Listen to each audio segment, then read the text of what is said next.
In this exciting episode, Andrew Bond dissects Saturday's explosive Need for Speed meeting at Scottsville.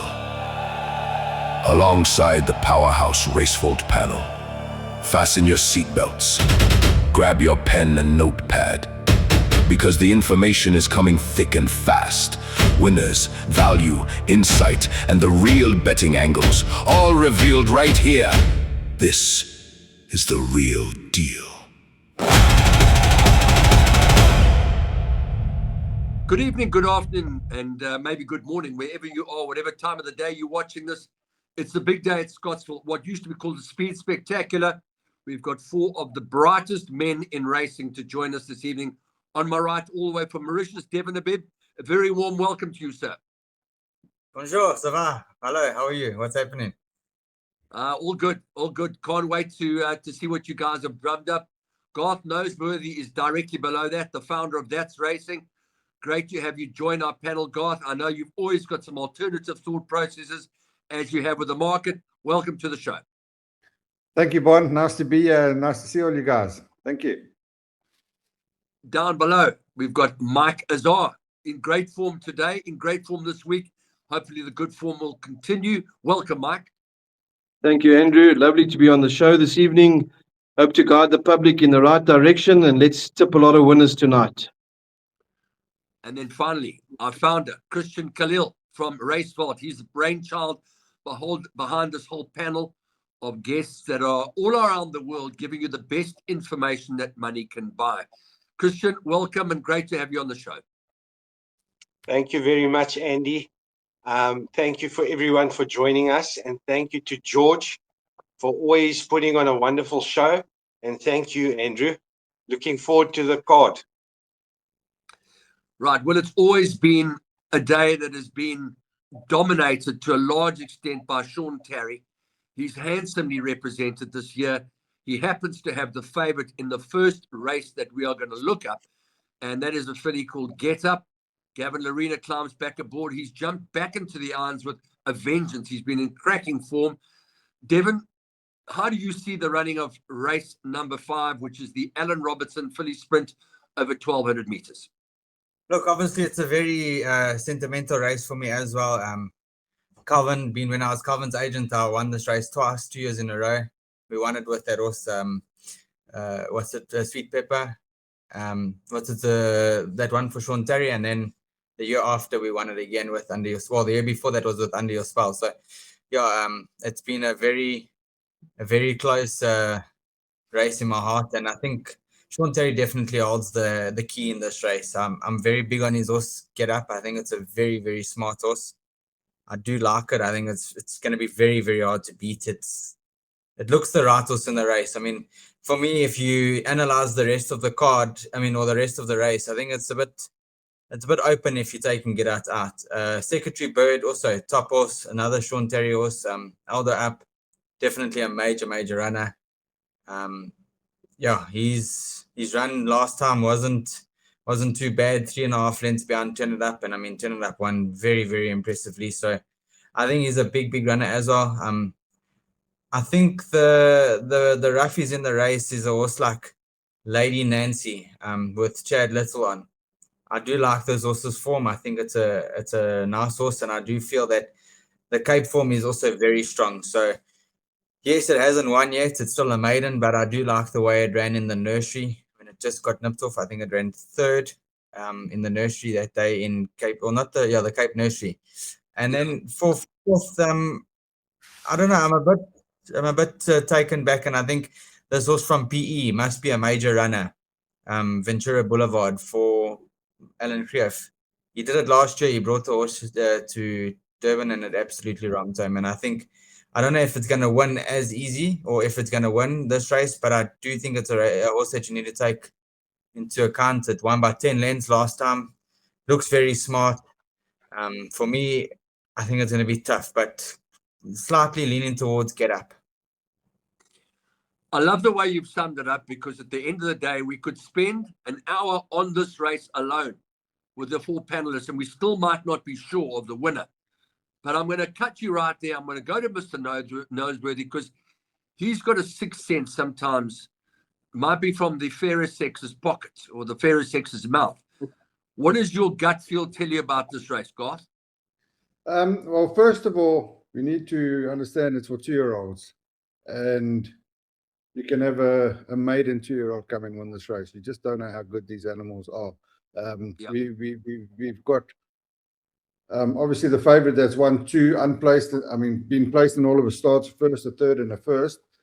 It's his first trip down to Durban, so hopefully he's travelled all right. I'm sure Sean Terry, he knows the business of travelling with horses, so I'm sure he'll have the horse fit and ready for the track. I don't think we can leave out, these big races. You can't leave out any big trainer. And you've got someone like Mark de Kock with Matthew de Kock, Helen Murray. That horse is unbeaten. So far, that horse doesn't know how to get beat.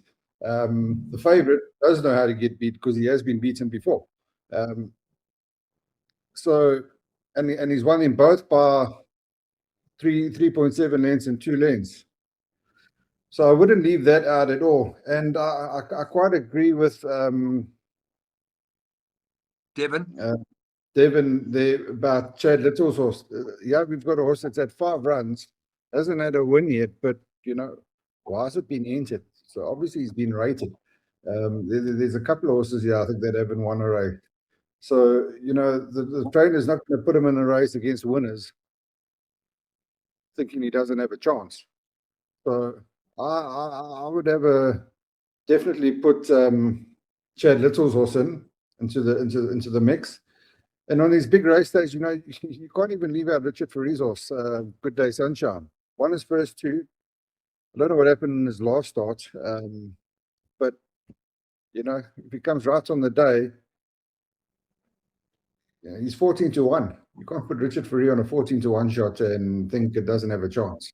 Well, I would have to say to you that Andrew Fortune probably had the choice of the rides on the Snaith Yard, and hence the fact that he's on Quarari Dancer, who's the second favourite in this race, or third favourite at 750. But your point is made. Your point is valid. Yeah, thanks, guys. I think you guys have summed up the race quite well.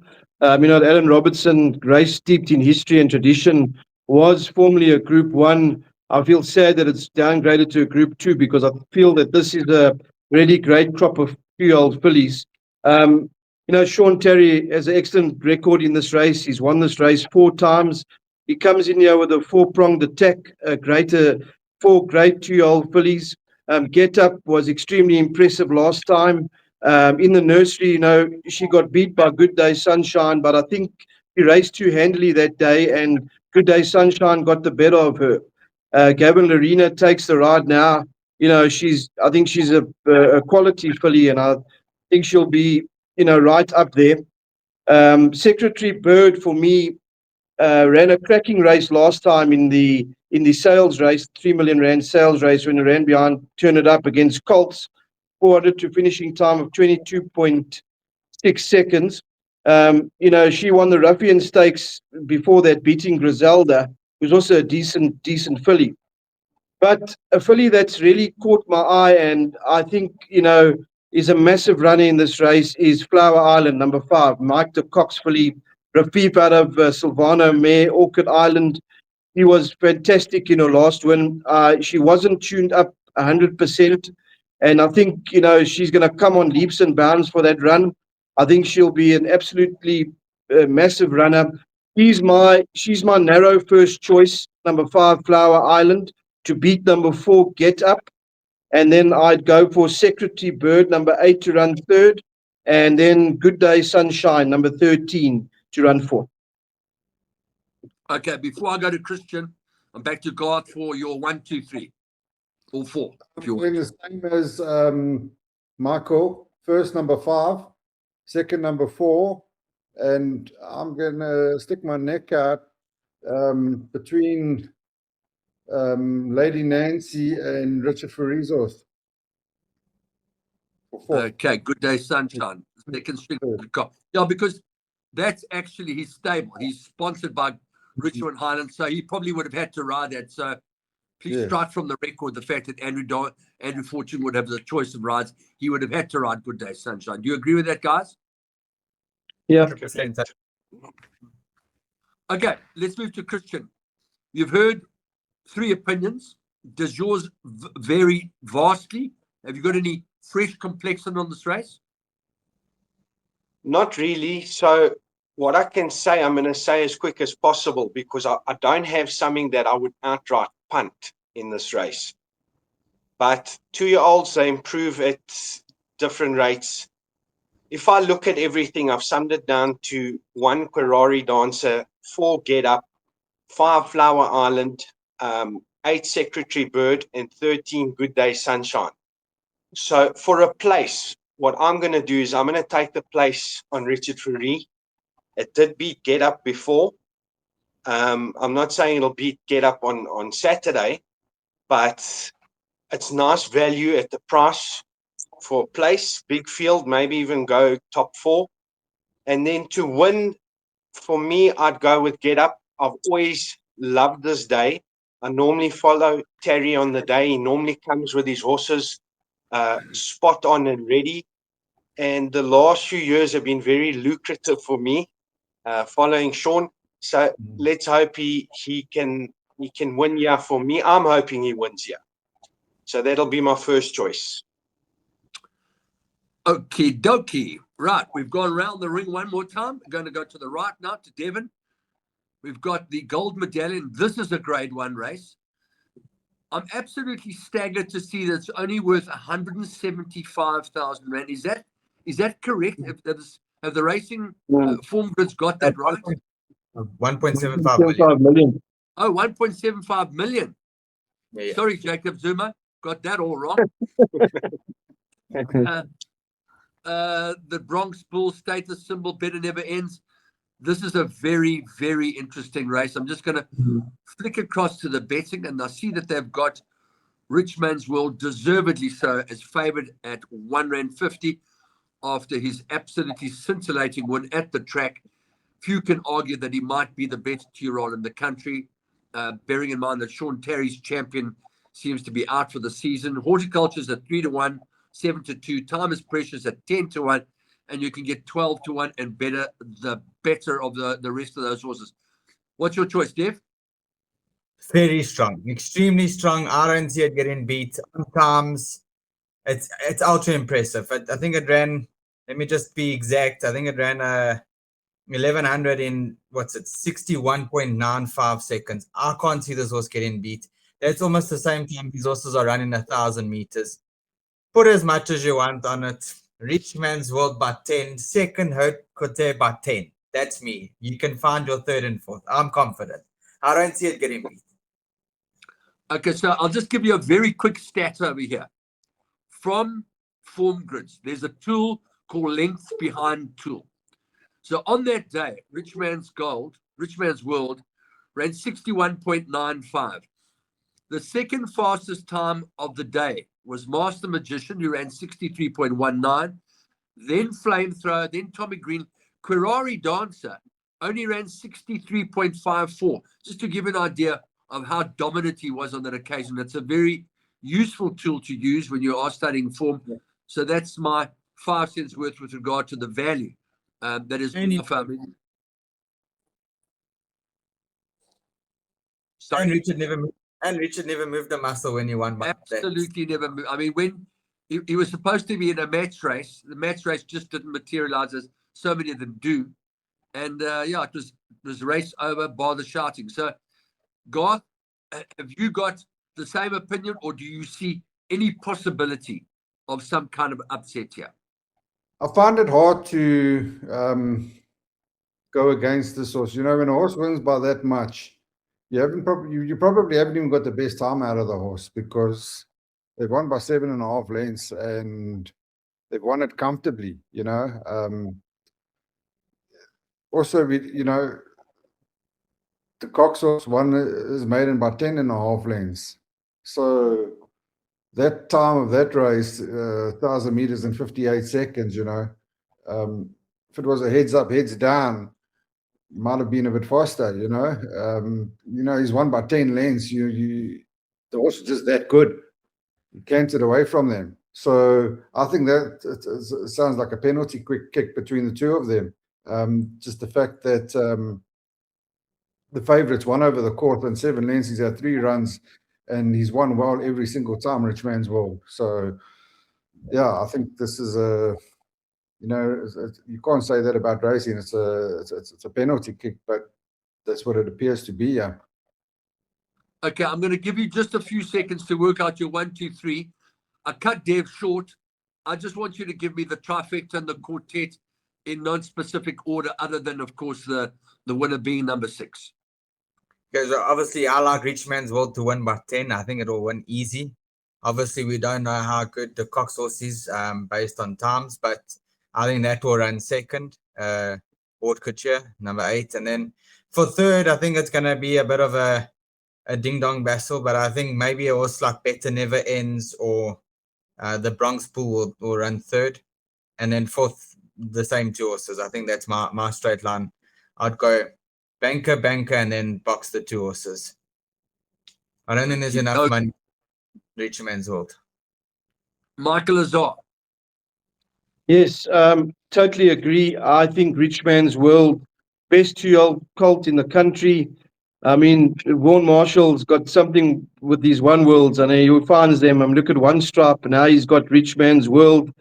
I mean, he's just class. He's been ultra impressive. He's won all of his starts with consummate ease. Richard Fourie on it. I mean, I think he's the banker on the day. I think he's top class, and I think he's going to go on from here.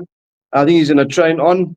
And yeah, I don't think there is a danger to him in the race, but for second and third, I think Haute Couture, he won a great race first time out. I mean, all he could do was win. He won by 10 lengths. He beat Ruby Whisper, who's been battling to win a race, but, he put that field to bed easily. So he must be, if there is a danger, he must be the danger. But I was impressed with number 9, Egremont, in its debut when it beat Sands of Valhalla. Now, that form has been franked today. Yeah, that form's been franked today. Sands of Valhalla came out to win at the Vault today. So that form has been franked. So for me, for value, I think Egremont, I don't know what it's paying for a place, but for place value, I think Egremont will be in the top 3. Rich Man's World, for me, banker on the day. I think he's just a special horse, and I think he'll win it easily. But Egremont, good value for places. And, to round off quartets, time is precious. Done nothing wrong. I mean, won its last 3 starts, won the Protea Stakes last time, Gavin Lorena up. So I think that will be the quartet. But Rich Man's World, everybody's banker. And I don't think we have to hold our breath, but I think everybody's pick 6 tickets will be safe with this one. But I think, we don't want it to get beat, and I don't think it will get beat. But if it does, the bookmakers will be smiling, but I can't see it getting beat. And just another comment, I think this year, I think that the fillies race, Alan Robertson, deserves more of a Group 1 status in the colts race. I think the fillies are so much stronger than these colts. And barring Rich Man's World, I think the fillies sort of get up Flower Island. I think they would have given these colts a go. So for me, Rich Man's World, definite banker on the day. Okay, just to come back to Garth for your 2nd, 3rd, and 4th placing. Okay, so Rich Man's World, but what I'm looking forward to is a nice horse race here. I would like to see if Ford Culture had that for second. Let's see how good these horses are and let them fight it out. I want to see them come close together. And if Rich Man's World beats them in a ding-dong battle where they're going from the 200-meter, pulling away from the field, then we're going to see how good these horses are. That's what I'd like to see. I just enjoy watching the horses racing. So I'm going to have Rich Man's World to win and hoping that Ford Culture gives them a run for his money so that we have another good colt on our hands that we can judge from. And then I'm going for Time is Precious for 3rd. Gavin Lorena. Can never leave him out on a big day. Yeah, look, the horse has won his last 3. He's experienced. Yeah, a healthy respect for that stable as well. Christian? Rich Man's World, it's going to be exciting to watch. I think it's a very special horse. I'm hoping Haute Couture can give it a go. like Gavin said, like Garth said, it makes for good racing. But to be honest with you, from a business perspective, this for me is buying money. I think this horse is really, really special. So my quartet's going to look like this. Banker 6, Richmond's World. Yeah. For second, Banker 8, Hard Couture. Then for third, I'm going to go 5 and 9, Time is Precious and Egremont. And then for fourth, 2, 5 and 9. So that's as short and sweet as that is. I'm going to have a go in Richmond's World. I think it's worth a punt. I think it's worth all to comes. And having said that, I'd like to see the 8 perform and give it a run for its money, because that could be anything. A Ferrari is a Ferrari, no matter where it won. And anything that won by 10 lengths was geared down. So it could be anything. But to be honest with you, I think it's race over with Richmond's World. They're running for second. So before we come to Devon, you're from Mauritius. You've been there a long time. Please do me the favor. Pronounce correctly the name of horse number 8 in race number 6. I think it's Haute Couture. Haute Couture. Okay, we've got that out of the way. Right. On to race number 7.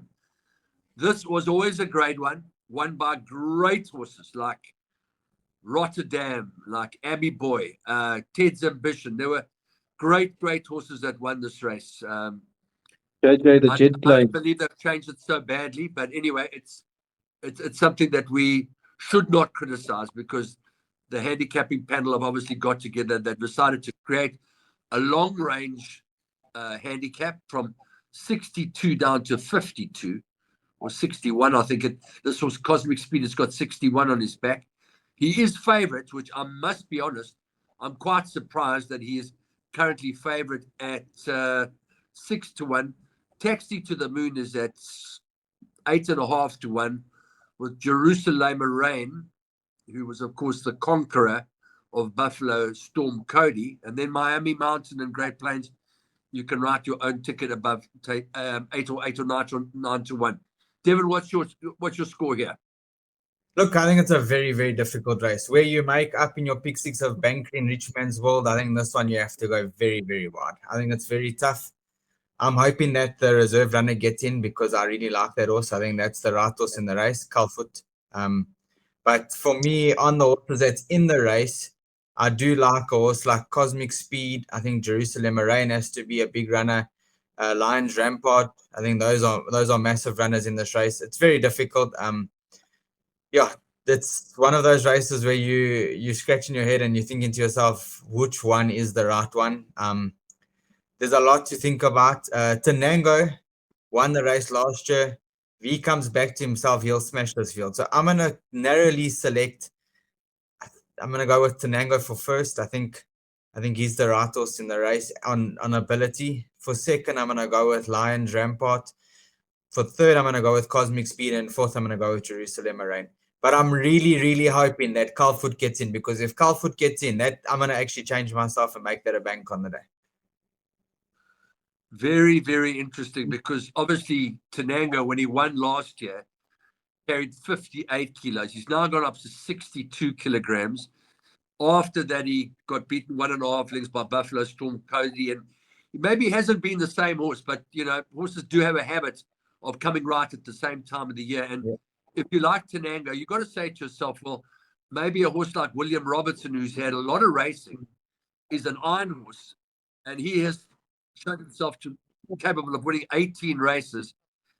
If he runs his race, which saw him got beaten by half a length to Taxi to the Moon and a length by Buffalo Storm Cody, he's got to be good value as well to throw into all trifectas and quartets and other exotic bets.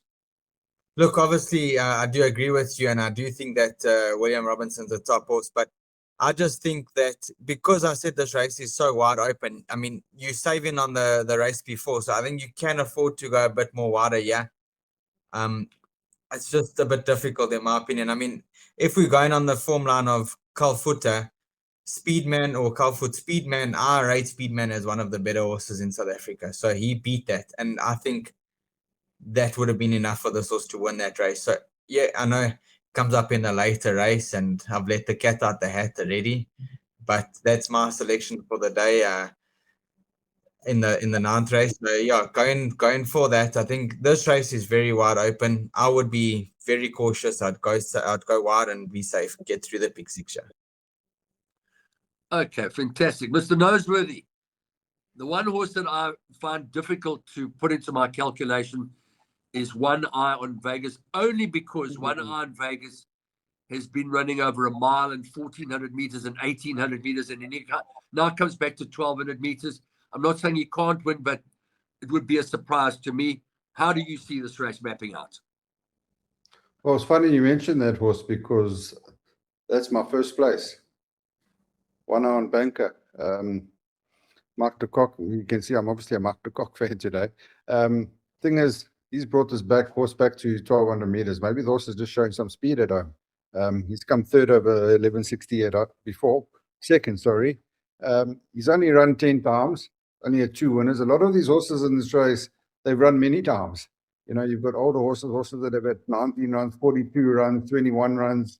The eye's likely raced, for sure. You know, he's likely raced. He'll be fresh and he'll be ready to take on the older boys, you know. So I wouldn't leave this out, and I'm not going to say banker, but I like him a lot. He's got good, solid form, and I just trust the thinking of Matthew and Mark de Kock. I'm known from many years ago where Herman Brown had a horse, Benny Norton rode it, and it went to Mark de Kock afterwards, and they realized that they were racing this horse over the wrong distance. They put it over further, you know, and the horse won. That was many years ago when Benny Norton was still alive. And I believe Matthew de Kock and Mark de Kock, they just, you know, they get it right. So I wouldn't leave that out. He's got a few horses in the race, and Callan Murray's obviously chosen to ride this one. For second, I'm a bit worried. I love the form of Taxi to the Moon. Very good form, but 1,000 meters. You know, an extra 200 meters in a sprint is more telling than an extra 400 meters in a long distance race. You know, you either go 1,000 or you go 1,200. So, but you know, he's at 21 runs. He'll be fit. So I'll definitely put him in for the places second or third. And another one that I won't leave out just because he's a good old boy is old William Robertson. Long in the tooth, 7 years old, but 17 wins.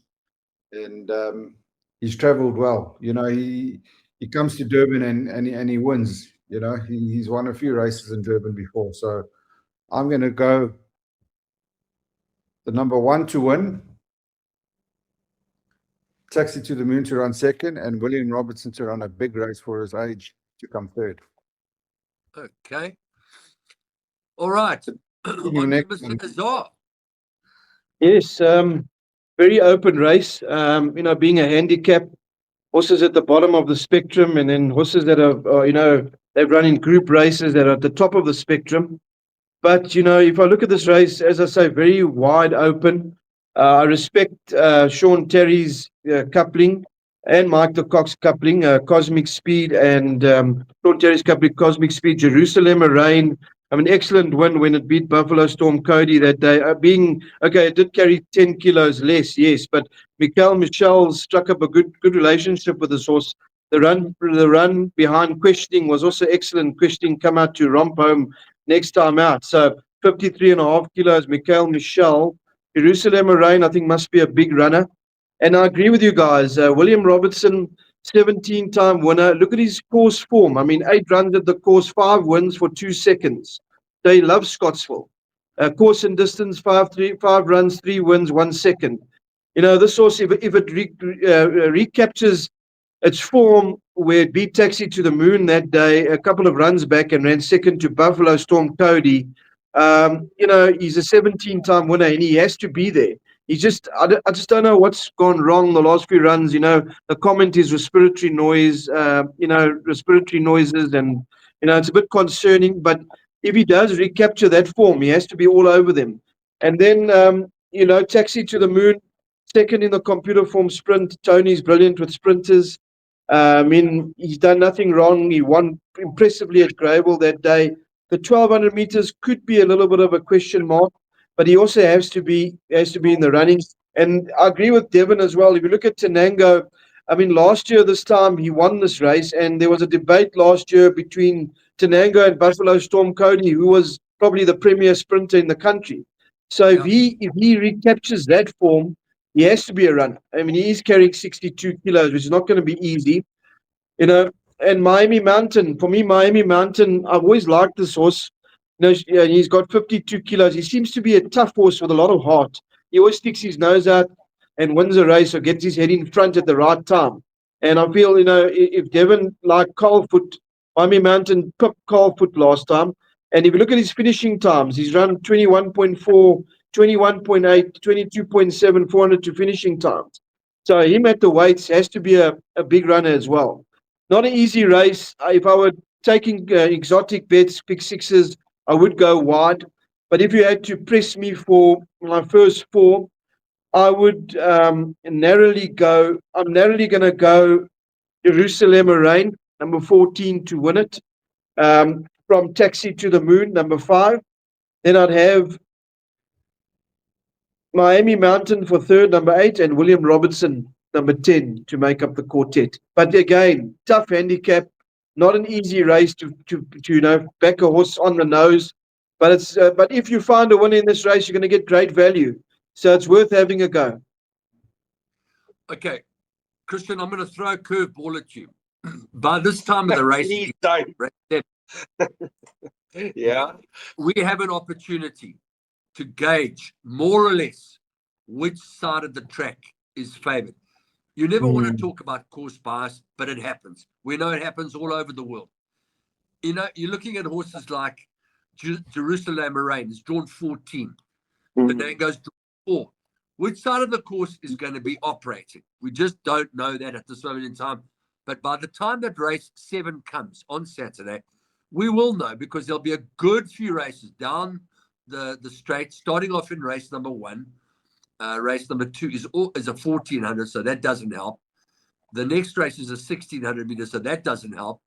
And then back to the sprint races 5, 6, and 7. So does what I've said have any bearing on your decision, having heard what the other 3 gentlemen have had to say?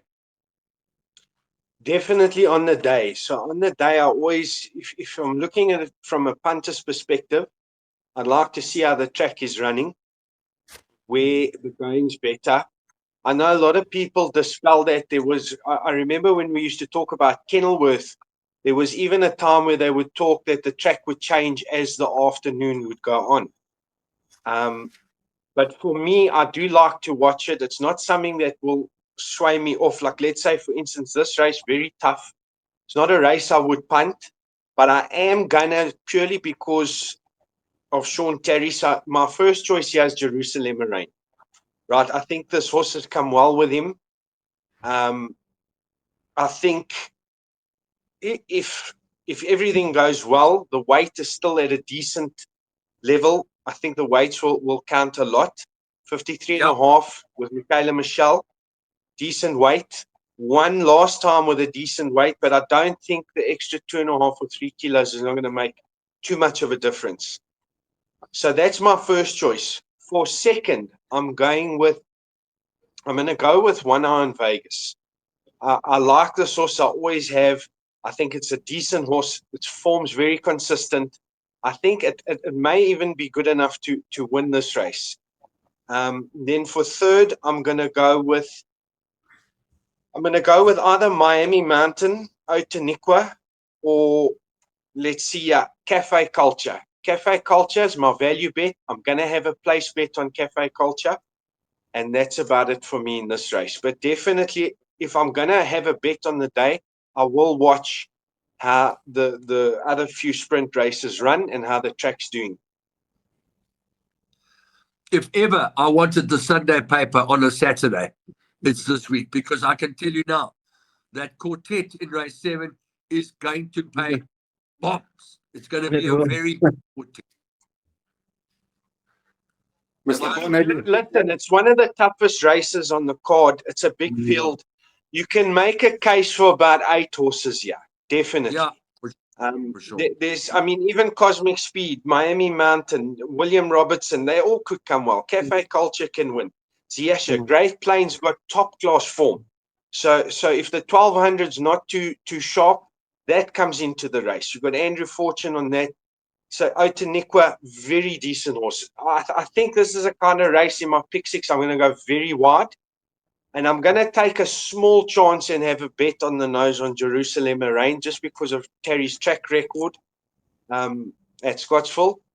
But to be honest, I wouldn't recommend having an outright punt here. Okay. Dev, Yes, on to unless the double Calfoot Grand gets in, Slam then I filly recommend- sprint. I beg your pardon? I said unless Calfoot gets in, then I recommend you have an outright punt. Yeah, well, look, we can post that on Friday evening. If we get information that Colfoot's in, then we're all going back Zola Butt.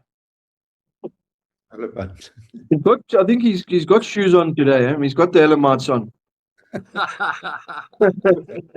Yeah, there was a big gin strike a few days ago from the Binder stable. So a few guys picked that up. Yeah. Okay, so we all know Double Grand Slam should have won this race last year. She has showered herself in glory ever since that day. She's won every big feature that she's been entered in. She looks very, very hard to beat. But I do know one thing. I know that Dean Canema has been lining this filly up for this race for a long time, even though she's running races that have been too far for her. And I've thought that she could get a mile, but she doesn't. Her name is Princess of Gaul. I don't think she's in the same league as Double Grand Slam, but how do you, Dev, see this whole thing unfolding? Look, obviously, there's no words to say how good Double Grand Slam is as a filly. She's unbelievable. She's just a freak. She's a freak of nature. I think she's an impeccable horse, and we know that good horses can win over any distance. I do think that it's going to be difficult for her to win. Not in the sense that she can't win this race. I wouldn't be surprised to see her winning by 5 or 6 lengths. But I do think that it's going to be a lot tougher this time. Because I make an account for a horse like Mia Moo and Perfect Miracle. Even a horse like Whistle the Tune. I think that's going to be the dangers to her. But I wouldn't be surprised to see double Grand Slam winning. Besides her, I think it's a very, very open race. So, I mean, even Asaya Pambilek has to go in. She deserves the grade 1. She's had how many wins? 10, I think, and she hasn't won a grade 1 yet. So she definitely deserves a grade 1. One Fine Winter, if that brings its best form to the track, it will be a very, very big runner. So for me, I think it's a very open race, barring Double Grand Slam. I'm not massive on her. I wouldn't be surprised to see her winning by a good margin, but I wouldn't be surprised to see a horse like Mia Moo or Whistle the Tune beating her. Okay, the horse that really interests me is Perfect Miracle, because if you just take it along when we beat Rodeo Drive and her previous start when she beat Frozen Fantasy, obviously she's won after that. Poblano came out and won. Kamati River came out and won. They're not in the same universe as Double Grand Slam, but she's on the up, and you have to give her that. No, 100%. That's why she's in my top 4 selection. I do think that she's a smart horse. When she won first time out, I think Chad Little won on her first time out. She won quite easy. I think she won by like 5 lengths or something like that. I remember his interview saying that this is a very, very smart horse, and I think I've always followed her since then, and I do rate her as a horse, and I think that she will go very close on the day. I don't know if she's going to be able to beat them, but I do think that she'll be in the top 4. Okay. Right. What is interesting for me is the fact that Joan Nell has seen fit to bring Sweetie Darling all the way from Port Elizabeth. I assume that she's probably been at Scottsville from the month of April because of her run behind Asia Pambele. And you know, she's won 1, 2, 3, 4, 5, 6 races. She's no slouch. She might be good for Tet Valley if you're looking for something to really make it pay. Yeah, look, her times aren't bad either. When she did run behind, when she ran, I think behind Symphony and White, her time wasn't bad. So Yeah. even the time when she ran behind Sia Pambile, it wasn't that bad. And I think she does have decent form for PE. I do think it's going to be very tough for her. But for me, yeah, I'm not big on her at all. It's nice to see Jean now taking the chance and bringing it up. You can't win it if you don't take the chance, I guess. Absolutely. Mr. Noseworthy, what does your gut feel tell you and what does your head tell you? It's exactly what I have here as a gut feel. And I must say, these are the type of races I love to look for an opportunity to make a bit of money, because if you look carefully, you can get a nice price. My gut feeling is, no disrespect, but I can see Double Grand Slam getting beat on Saturday. So I'm not taking even money on that. Can go on to win many other races at more correct distances for him. Not saying he can't win at 1200 meters, but I'm going to enjoy getting 14 to 1 on Rodeo Drive here. I think he's got nice, solid form. Probably not, he can run to these type of horses. And I just get a feeling that with this last run coming second, this run before that, we 12 lengths behind the winner, 1600 meters. But as soon as they put him back to the 1160, he improved straight away. Philly. So Yes. I'm going to take my chances and enjoy the 14 to 1. You don't have to put too much on it if it gets beat, but I'm going for Rodeo Drive. For second place, I'm scrolling on my tablet here. Number 13, Princess of Thorpe. Horse has got solid form and probably should be the one that I'm going for. I think value for money at 7 to 1. Yeah. So I'm probably going to have a nibble on each of them. You don't have to put too much down. You can make money if either of them wins. And take my chances and do the exacta there. Exacta boxed. And then for third, well, I have to give some respect to Double Grand Slam. So definitely put Double Grand Slam in for third. And then I found another horse here for not to leave out is Richard Foury's horse, Miamu. That's my first four. Yeah, very, very good run behind Buffalo Storm, Cody and Taxi to the Moon. A lot of good horses behind her, including Ziasha, William Robertson, Truth. Yeah, I can't argue with that. That's it. And fourth place? Like you said, this is just gut feeling. These are the races I quite enjoy, and where I see that 14 to 1. I look at that form. I think it's such an open race, and when it's an open race, anybody's got a chance. That's probably why Jean Nels spends a lot of money bringing a horse down, because he knows horses. It's an open race. He's got a chance. He's been around a while. So that being the case, I'm giving Rodeo Drive. Is it Rodeo or Rodeo? Rodeo Drive. Tomato, potato, whatever. Depends on what part of the world you're in. Yeah, mate. So yeah, it's rodeo and there's rodeo. Yeah. 5, 13, Double Grand Slam, and don't leave out Miamu. Okay. But I'm taking exacta with those two. Okay. Mr. Azar. Yes, another cracking race, Group 1. This time, weight for age terms. So, Double Grand Slam, all class, as we know, 4-time Group 1 winning mare. There's no more superlatives that you can give to this horse. She's absolutely brilliant. I mean, her run in the Empress Club Stakes at Turfentine, where she destroyed that field by 5 lengths, was breathtaking. I mean, Andrew Fortune got an absolute unbelievable record on this horse. Three runs for 3 wins. Last year, she ran in this race. She's incredibly unlucky over the 1200-meter trip. She was blocked she didn't get a clear run at the 300. She was flying, and she would have run much, much closer that day. I don't think 1200 meters is her best trip. I think she's a proper miler.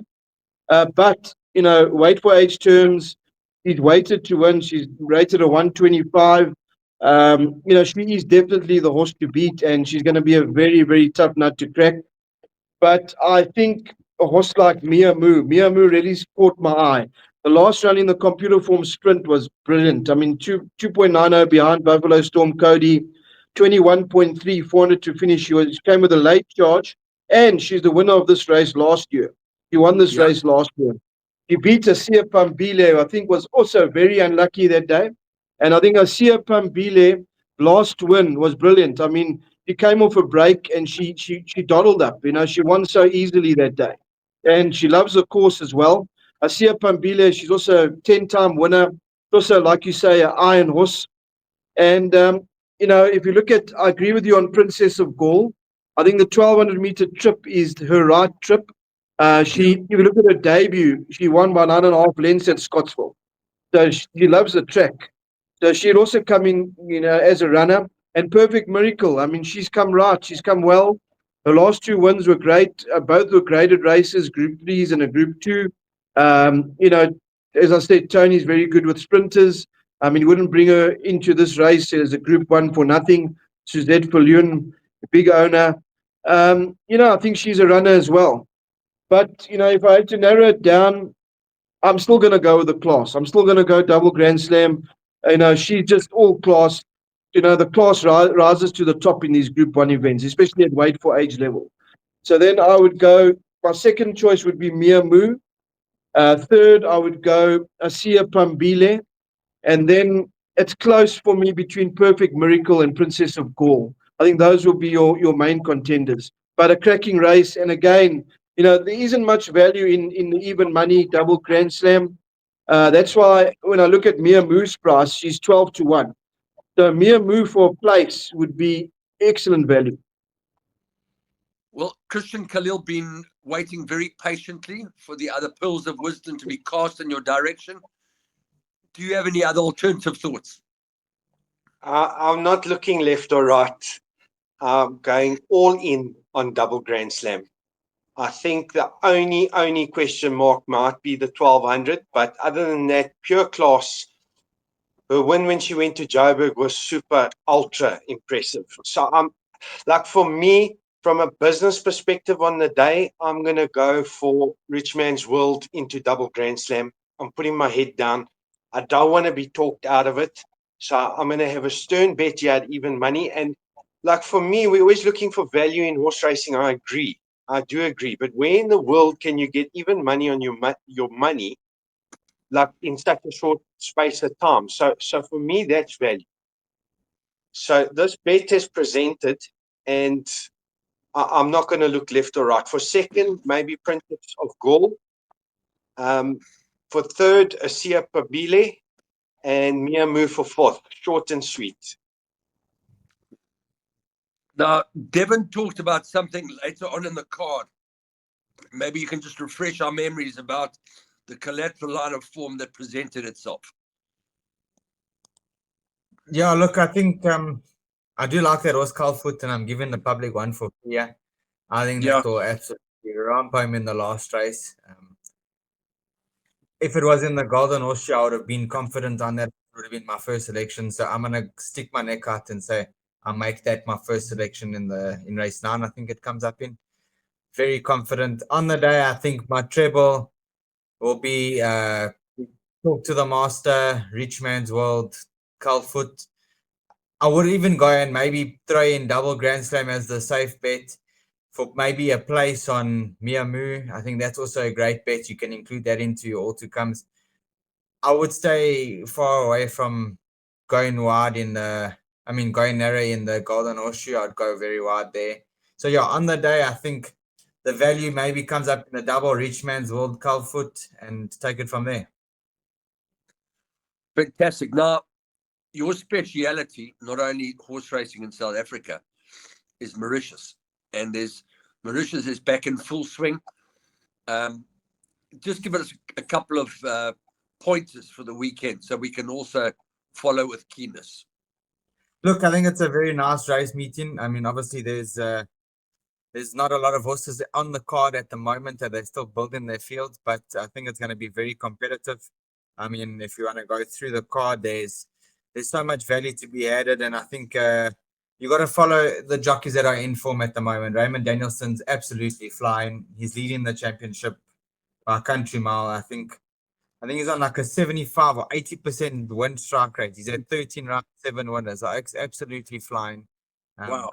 Don't keep him out of whatever you guys are playing. Yeah, the stables that are hot, I think the Gadgeters are hot. Paul Fakun's hot. Vincent Alet's hot. So yeah, I think those stables are the stables to follow. Both Gadgeters. So yeah, I mean, I can give you guys one for the day, and I'm not gonna go further than that. I like Captain Mark. I think that's the banker. Maybe take the treble, Captain Mark, Richmond's World, Calfoot, Smile, Collect, stand in the queue. I don't know, whichever place you want to play it on. World Sports Betting, Lucky Fish. Make sure you go to Lucky Fish as well. Betway, Hollywood, wherever you're going. You actually take it by all four and stand in the line and collect. That's what I'm gonna What say. about Sunbet? Sunbet, take it. Sunbet. Take it. Take whatever you want. Help yourself. Okay, guys, the more you practice, the luckier you get. Thank you very much indeed for your time. I know you spend many, many hours studying the card, and it's always a great pleasure to catch up with all the different philosophies, all the different lines of thought process that goes into making those final selections. Thank you, God. Thank you, Dev. Thank you, Mike. Thank you, Christian. And I hope you guys have a wonderful evening, and I hope all you guys out there that are watching this thing can fill your wallets in whichever exchange you choose to be with. Always a great pleasure to be with you on RaceVolt, where every bet you take, we hope wins for you. Thank you for watching.